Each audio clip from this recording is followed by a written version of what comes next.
Into the wild I'll go, and into the wild I am. It's been a while, freedom child, since I left my roots back home. Into the wild I'll go, and into the wild I am. It's been a while, freedom child, since I left my roots back home. Welcome to the Freebirth Society podcast. This is a radical space for women who are ready to celebrate their autonomous choices in birth, motherhood, and beyond. Together, we'll learn about wild birth through personal narrative, we'll explore the politics of birth, and we'll analyze everything that relates to our lives as women from a feminist perspective. Here's your host, Emily Saldea. It's been a while, freedom child, since I left my roots back home.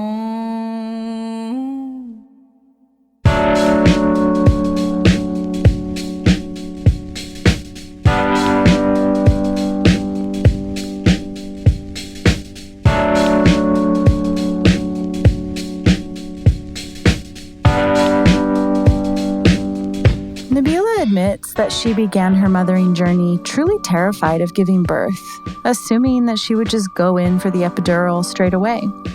But after her hospital birth, she wanted more, and so she stayed home to have a pain-free home birth with a midwife. Nebila tells the charming story of her journey to free birth with her third child after finding herself in a foreign country during a pandemic. And she tells us of how she created the opportunity for everything to go just right.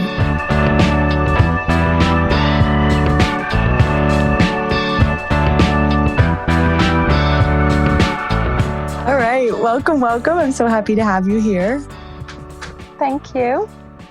I'm so happy to be here. This is amazing. Yeah. And you were just saying before we were recording that you listened to the podcast in your pregnancy. Yeah. So how fun to have you here now to tell your tale. I feel like they saved me through my pregnancy. Everyone looked at me so alien when I told them I wanted a free birth. They thought I was crazy. So listening to your podcast just really helped me feel so happy with my decision and made it feel so right. It's like my little escapism. Wow. So you just free birthed your third baby a couple months ago. Yeah. So tell us about kind of what kicks all of this off. You know, what were your first two births like, and bring us into where you go rogue and make this crazy decision. Okay. So for me, it starts before I even had children. I always knew that I wanted to be a mother, and I was really interested in labour, but I was so petrified of giving birth. And I used to watch a lot of birthing shows, which I don't think were very positive. That even though the outcome was always amazing, the actual stories were just terrifying, and I was so scared. And I used to ask everybody who was pregnant or had a baby, like, about their birth stories or their birth plans, and there was never anything positive that came from it. So, like I said, I always knew I wanted to be a mum, but I was always scared of how I would bring my child into life. So when I found out I was pregnant for my first child, I was quite a different person back then. It was only 5 years ago, but I have changed a lot since then. And as soon as I found out I was pregnant, the first thing that came to my mind, which is absolutely awful, was, oh my God, I've got to get this baby out. And I wanted an epidural. That was the plan from as soon as I knew I was pregnant. And I think that's quite a shame, because I felt like it overtook my enjoyment of being pregnant, and I didn't get to enjoy those feels. So yeah, and as my belly grew bigger, it was more of a scare, because I knew I had to get this baby out. And I look back now and I feel like I was just manifesting the worst labour. And that's kind of what it was, a traumatic experience, which I didn't overly notice at the time because that was all I knew. But I look back and it's actually is actually quite sad. I feel like it was quite a, not very nice experience, especially when I compared them to my other 2 labours. So I had a 36-hour labour from the first contraction, and I had the epidural and forceps and stitches, and there was 11 people in the room when she actually came out, and I was actually being sick when she came out. And I had this video on, I had this labour on video, and my face, I just looked like I'm so high off whatever they gave me. They were jabbing me after to get the placenta out and to stop me from being sick, and I didn't really know what was going on. I was kind of just letting them do whatever to me. I felt a little bit abused actually when I look back.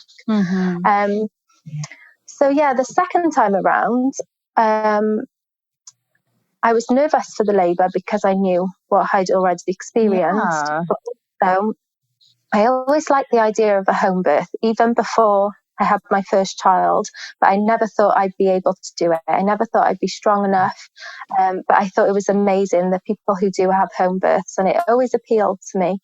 So the second time around, I started looking into home births, mainly because I knew that there was a possibility I'd have to stay in hospital overnight if I had a hospital birth. And I didn't really want that for my 2-year-old daughter. I didn't want her feeling like she could come into hospital and see me and this new baby, and then have to go away, and we'd have to stay there, and she might feel like this new baby has stole her mummy, and she wouldn't understand at 2 years old. So I kind of felt like just going with my feels. I thought we should all be together as a family. She should be able to be there if she wanted to be there, if it was the right time.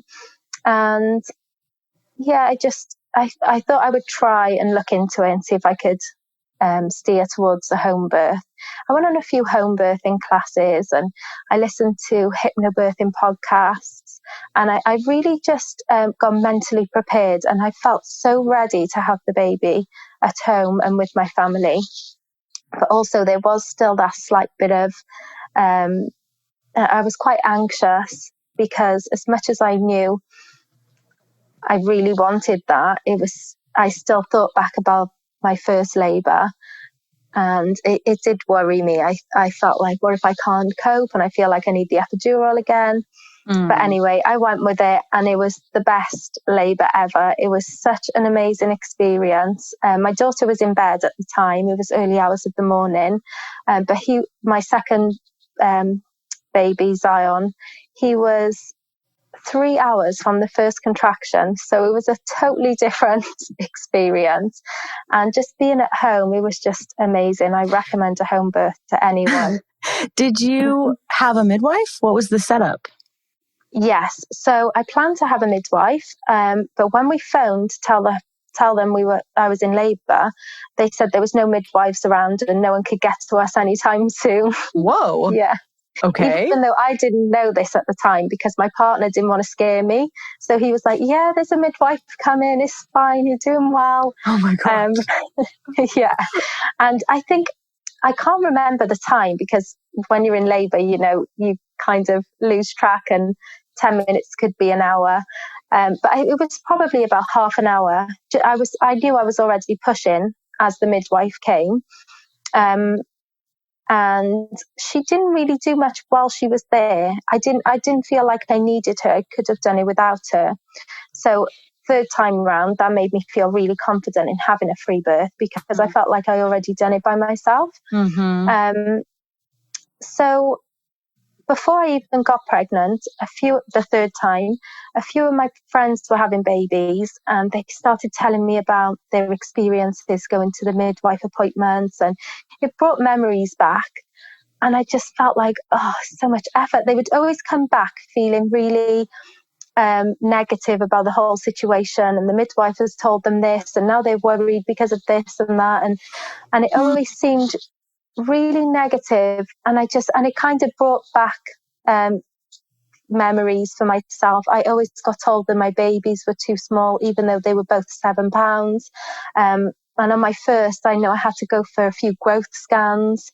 And I knew they were fine both times around. And luckily, I'm not really someone to stress about anything. If I knew they were fine, I went with my feels, but also on the first pregnancy, because I hadn't been through it before, I really trusted in medical attention.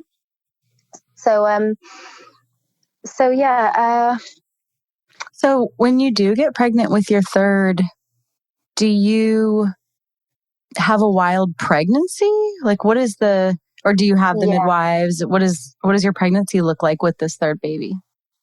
Well, before I got pregnant again, I was looking into something. I can't remember how it got to me, but something came up about ultrasound scans, and I started looking into those, and I felt so silly and naive that I'd never really thought about this before. But I was thinking about all the radiation, and I thought I'd never even thought this deep into it. I've just been told that that's what you have to do when you're pregnant, and I've just gone with it. There's been no other thought outside of it. So I started looking into it, and I thought the next time around, as long as I feel like everything's okay, I'm not gonna have any scans. And then obviously with the midwife situation and with my friends being pregnant and telling me stories, I felt like I didn't want to go down that route either. And also I feel like as soon as you tell them one thing, they know you're pregnant, and then they're on your case. There's always appointments, and they're always trying to see you and trying to find out just unnecessary things. So I just felt like I was just going to go with it myself for as long as I could. And like I say, as long as I felt like there was nothing wrong, then I would just do it myself. Also, before I found out I was pregnant, my partner and I had made some plans to go to Jamaica. We wanted to spend some time with family and just take, say, 6 months or so out of life and just reevaluate life and just have some family time. And then obviously I found out I was pregnant, and then it was kind of like, well, what do we do now? But I had a little think about it, and I just thought, let's just go. Let's just continue with our plans. There's always going to be something stopping us if we don't go because I'm pregnant. Mm-hmm. So we decided to go to Jamaica, and we decided to have the baby there. Which was so exciting. It was really exciting. I thought your birth video looked more tropical than Wales. Yeah. Well, we actually didn't have her in Jamaica in the end. Where'd you have her? She was born in Australia. Oh, okay, that makes sense. Yeah, but it was very random. But yeah, so we had these Jamaica plans. I was so excited. All of our family decided to book and come along and to see the baby a month after she was due. And it was just like going to be this perfect holiday and setting. And I was just so excited. I didn't overly plan my labour because you kind of can't. You have to just go with it. But the one thing I did decide was that wherever I am, whether I was at a beach or at home, wherever I am, as long as I'm comfortable, and if I go into labour, I'll just have it there, wherever I'm comfortable. So I didn't expect to be in Australia at all. Yeah, that happened? Nothing in my plans. Well, COVID-19 happened. Oh, that whole thing. So, yes. So the night before our morning flight to Jamaica, we were told that Jamaica wasn't letting anybody in, and we couldn't get there. Oh, now we got rid of our home. Yeah, we got rid of our home, most of our belongings, and we were at a friend's Airbnb for the week before we went, and this was our last night there. And we were kind of like, well, what do we do now? We just didn't know what to do, and I really didn't want to stay in the UK because I knew that we would just fall back into old patterns, and my partner would be called to work, and I just really wanted to get away and have that family time. So we kind of randomly chose Australia. My partner has an uncle there, but apart from that, there's no other ties. I've never been, and it seemed quite easy on restrictions at the time. So we decided to just go to Australia. So how funny. So what part of Australia did you go to? We flew to Melbourne, but we drove up the coast too, and drove near Brisbane and stayed there for a while because as we got there, they were just going into their winter. So we drove up the coast to try and chase the sunshine. Yeah, but baby was born in Melbourne. So yeah, we stayed in Australia. We had about 2 weeks of a holiday. Then we decided to rent out more of a family home where she would be born, and we stayed there for a month. And yeah, that's where it happened. All right, tell us the story. Okay, so I had my babies there too. So there's just my partner and my older daughter Amor and my son Zion. Amor 5 at the time and Zion was 2. So I kind of Amor knew, because Amor was there for Zion's labour. She came in just as I pushed him out. So she kind of seen it all before, and she has an amazing memory. She remembers it so well. So I wasn't worried about her, but I was a little bit worried about how Zion would act to it. But also I've noticed that he likes to just follow his sister's lead. So I think he was just happy going with her. So I was having contractions throughout the day. One evening I felt like the baby was coming. There was no real signs or real contractions, but I had a lot of pressure in my back, and I felt like it might have been the start of it. But this was around 9 o'clock in the evening, and I went to bed that evening, woke up the next day and didn't really have anything. There was a few contractions in the night, but nothing consistent, or it could have been Braxton Hicks, it could have been anything. Then when I woke up the next morning, I still had a lot of pressure, and I knew that it was going to be the day that I gave birth, but there was still no real contractions. Then around 11 o'clock in the morning, I breastfed, because I was still breastfeeding my 2-year-old son. And I sat down, and he wanted to have a nap, and I was breastfeeding him. And as soon as I started breastfeeding, I started having contractions, which I thought was crazy. I could feel the pressure all morning, but there was nothing consistent. And I thought, I wonder if my body must be thinking that I'm breastfeeding, the babies should be here. And it kind of, brought it on. So that was amazing. So he went down for a nap, and I was just kind of riding out the contractions. They didn't really start to get too intense until probably around 4 o'clock in the afternoon.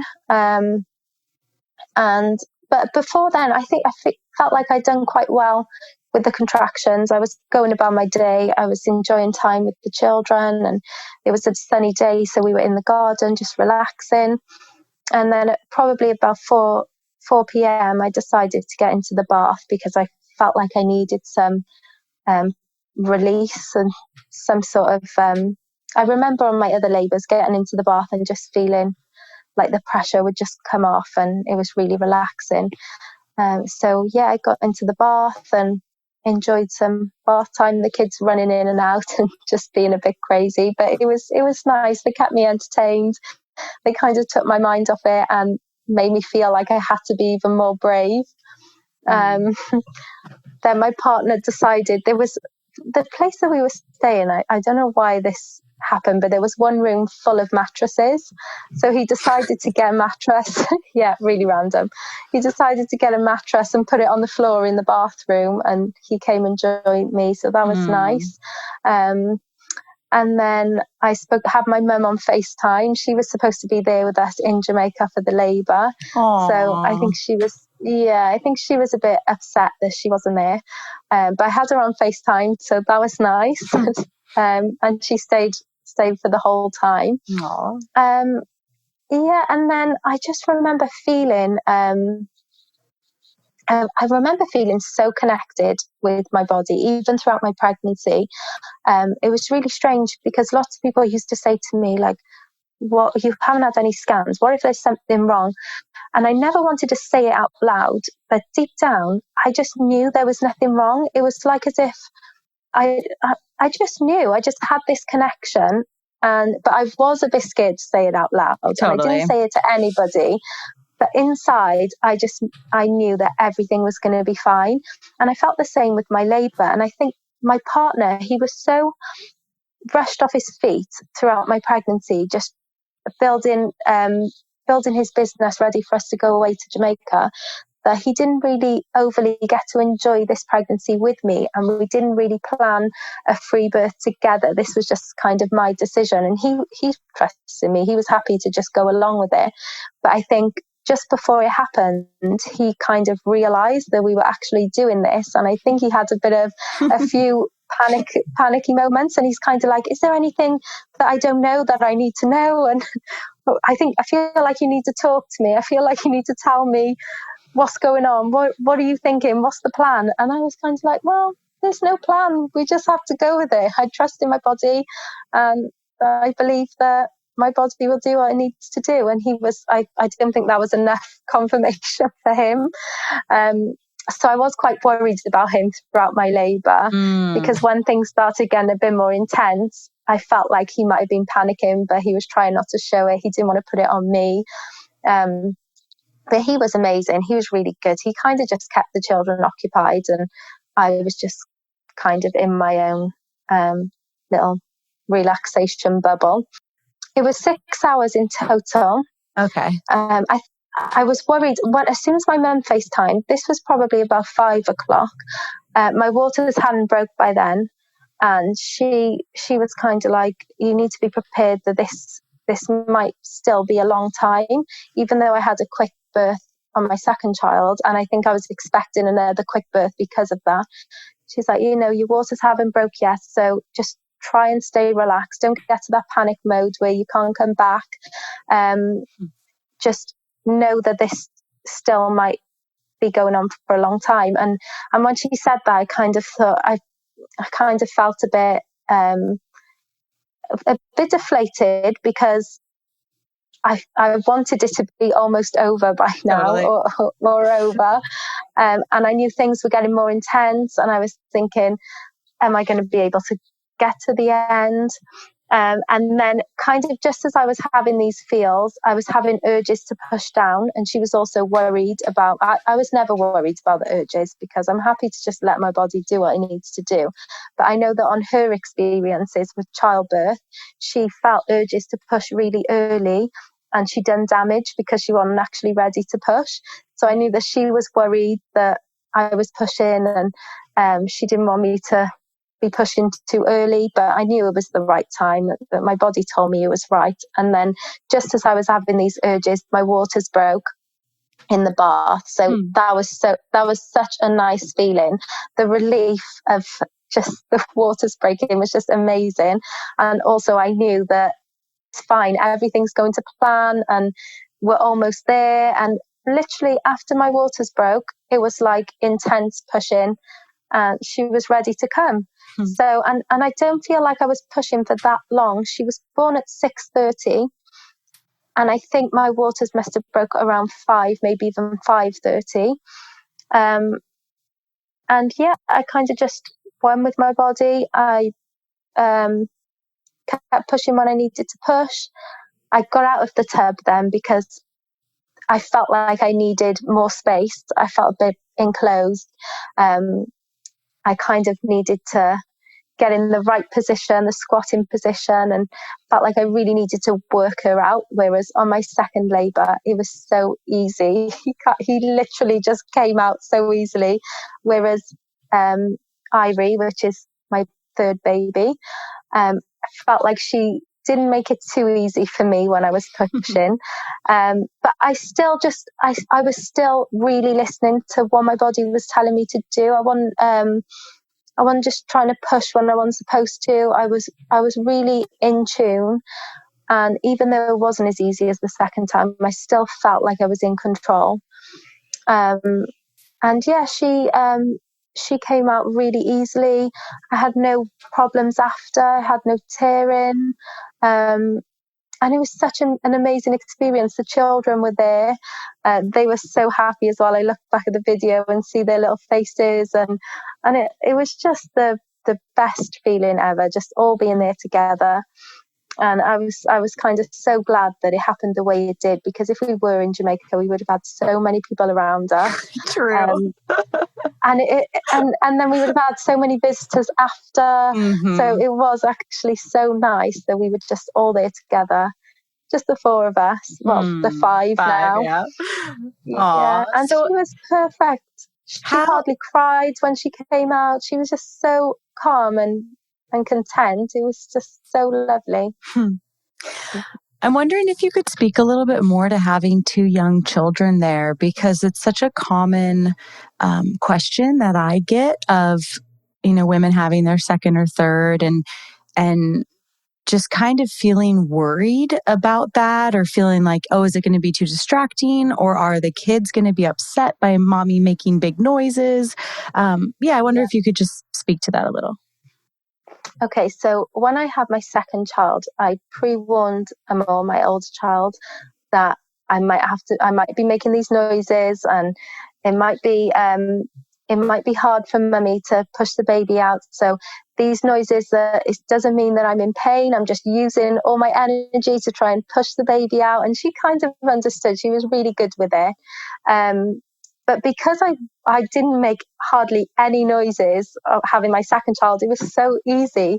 But on my third, I was making quite loud noises, those pushing, urgent noises. And it's funny because at one stage she came in and she's like, Mummy, you told me you weren't going to be making any noises. You told me you were going to be calm. So yeah, they weren't scared at all. They didn't seem worried about me. But in between every contraction, when I wasn't in pain, I was just really normal with them, and I was explaining like we're going to have our baby soon, and I was showing them that it's still me.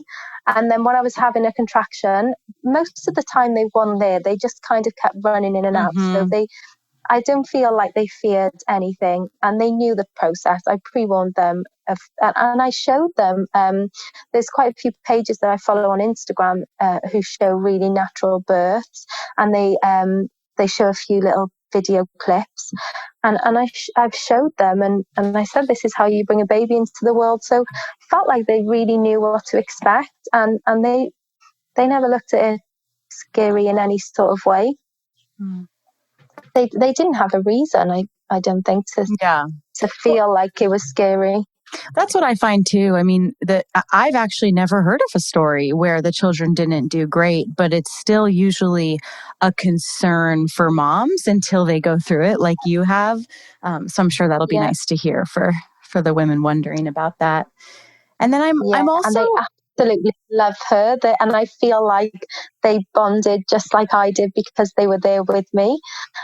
Whereas if I just had her and then they just came along, I think it'd be harder for them to feel like, well, who's this baby and where did she just come from? Totally. But they've seen it all happen, and they just love her. Well, it's like what you said about your second baby, with your older one when she was only 2, being like, I can't just go to the hospital and like separate our family because that's weird. It's weird to kind of kick one of the family members out and then come home with another baby. I mean, I know it's more complicated than that. And, I'm not trying to judge anyone who makes that decision, but I really get that. I couldn't imagine not having a family. I feel like I kind of experienced that because my mum had my brother when I was 11 years old, and I remember it happening quite clearly.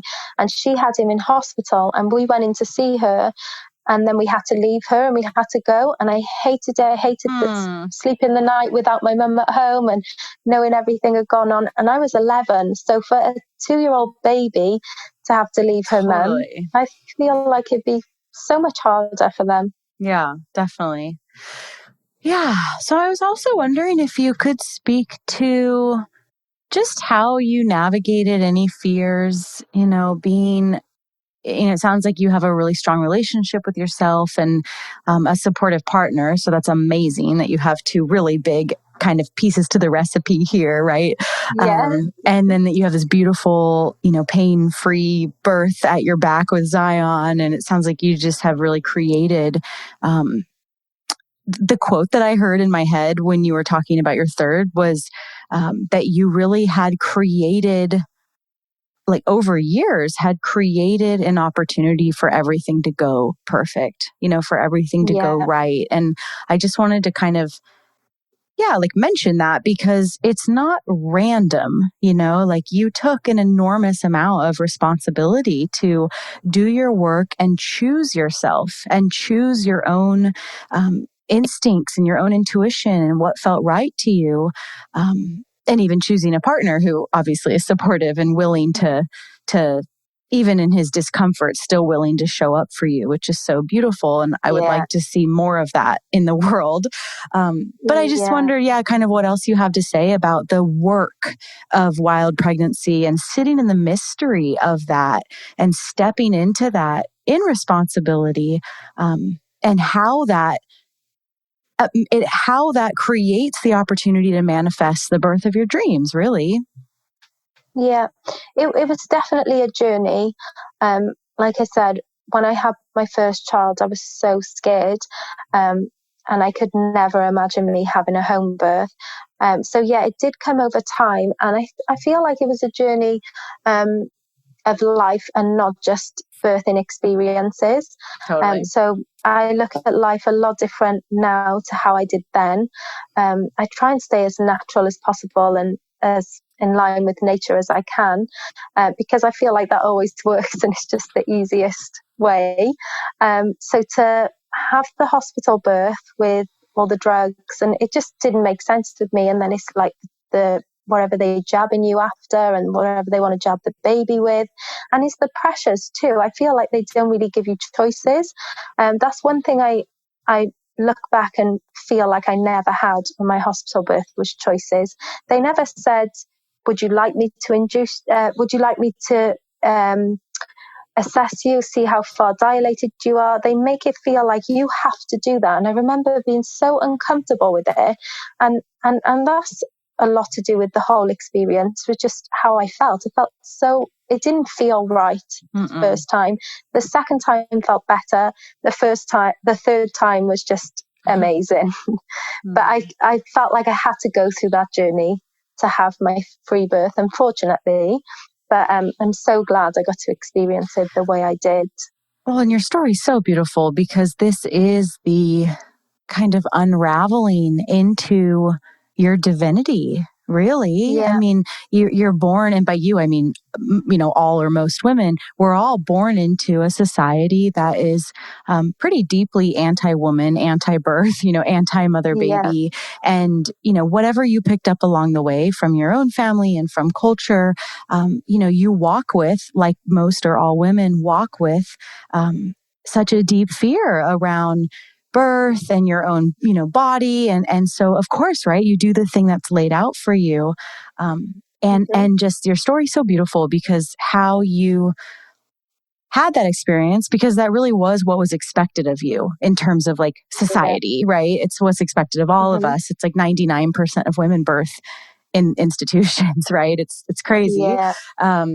And anyway, and just this beautiful evolution of doing the work and reassessing and critiquing and listening to yourself and centering yourself and choosing yourself. And what's so beautiful is that when a mother chooses herself, she chooses her whole family. She creates a better environment for her entire family. So then arguably the whole world, right? All by you really sitting with what wasn't okay and what you wanted to create, and then having the courage to follow through with that.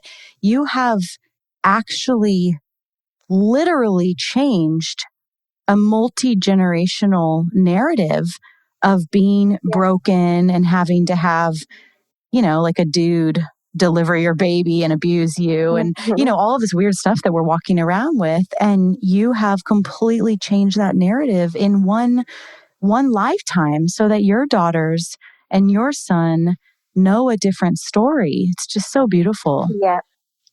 And I feel like a lot of other people around me have been really inspired by my story too, which is just so lovely. I've had so much positive feedback from it now. And it's funny because you go from everyone worrying about you and making you feel like you're doing the wrong thing to everyone being totally inspired by you and maybe even take some tips from you. But I was even in the supermarket 2 days ago and I bumped into someone I kind of know. And she was just like, the first thing she said to me, she didn't even say hello. She was like, "Your birth was amazing. I watched your video and I can't believe it. You are amazing. You're such a strong woman." And I could have cried. Aww. And even all the messages and comments we had after I posted my labour, everyone was just so kind. And I just really didn't expect that. I kind of just posted it for my family who wanted to be there and didn't get to see it. But yeah, it's like it appealed to so many other people. And everybody have just been so nice. I haven't had one negative comment after posting the video. That is unique and awesome. Yeah. I'm glad for you. That's what it should be. And this is a part of leadership. This is a part of kind of, like pioneering this movement or being the revolution, because of course everyone, when they see you've done it and it's this beautiful story, they're like, oh, it could be like that, right? So even just you doing it and having the willingness to share it, that is leading, that is leading. You're living your truth and leading and showing other women what's possible. And it's what we have to do. I keep saying the last couple of days, my tagline right now is, we are the revolution. There's nothing that we have to do other than live our truth and live in integrity, because when women do that, it's contagious, and it's contagious in the best possible way, right? Mm-hmm. And I felt like now was a good time with this whole COVID thing going on. I know a few people online who were pregnant and they were worried because they wanted a hospital birth, but they couldn't have a partner. They had to do it themselves. Oh my God. And I just couldn't imagine anything worse right now, especially if it was your first baby and you would want your partner there. You'd want them whether it was your fifth baby. But I just felt like I hope that I'd help people to maybe consider having at least the home birth with the midwife than to feel like they need to go into hospital. And to also, I hope that I help people to know that they have choices and you can make these decisions. It's your baby and it's your body, and you just need to go with whatever feels right for you. Yeah. Well, thank you so much. You're welcome. Thank you for having me. Yeah, I really appreciate it. I'm really happy for you and your family and the world. Yeah. And I feel like also if you're pregnant and you're here and you're listening to these podcasts, they are just amazing. They help me feel so comfortable with my decision. And especially because there isn't much positive energy out there. This is it was just such a nice place for me to just come, whether I was on a long journey or just having a bit of me time in the bath. I would always have the podcasts on, and I would just come away from it feeling like, yay, I would be even more excited for my labour. And when I say that to people that I'm excited to give birth, they thought I was crazy. They're like, how can you be excited? Yeah, it's the new paradigm. Well, of course, it's hard to be excited when you're like heading into a hospital where there's strangers and, all this bullshit that goes on, but I get it. Yeah. I love it. Yeah. All right. Thank you so much. Yeah, thank you. And that's it for today, my sisters. Check out everything we do, including one-on-one and group coaching, learn about our private membership, in-person retreats, and more on freebirthsociety.com. Our online courses are on freebirthsocietycourses.com, including our flagship course, The Complete Guide to Free Birth. Don't miss the Radical Birthkeeper School if you're ready to become the authentic midwife that women are searching for. Together we rise, and the revolution starts inside each of us. Our opening song is by Shyla Ray. And now, I'll leave you with our Freebirth Society theme song, Wild Woman by Aruba Red. I honor you for the wisdom you held, the ancient traditions of plant medicine and womb magic. I feel the spirit of the ancestors as I place my hands upon my belly. This sacred portal will be honored. Eons upon light beams of survival, withstanding the eradication of our power by design. I will not allow the separation of our young to be forced upon me. My sisters will no longer birth in captivity. The picket line redefined from burning our wild women to paralyzing us and drugging our babes. Strapped down in a clinical white bed, drying up the milk from our breasts. Keep your needles. My family will never again be doomed to chase those dragons or your poison. We reject your fear. We choose love. Everything with intention. Death, ascension. I will fly and bring her back from the stars.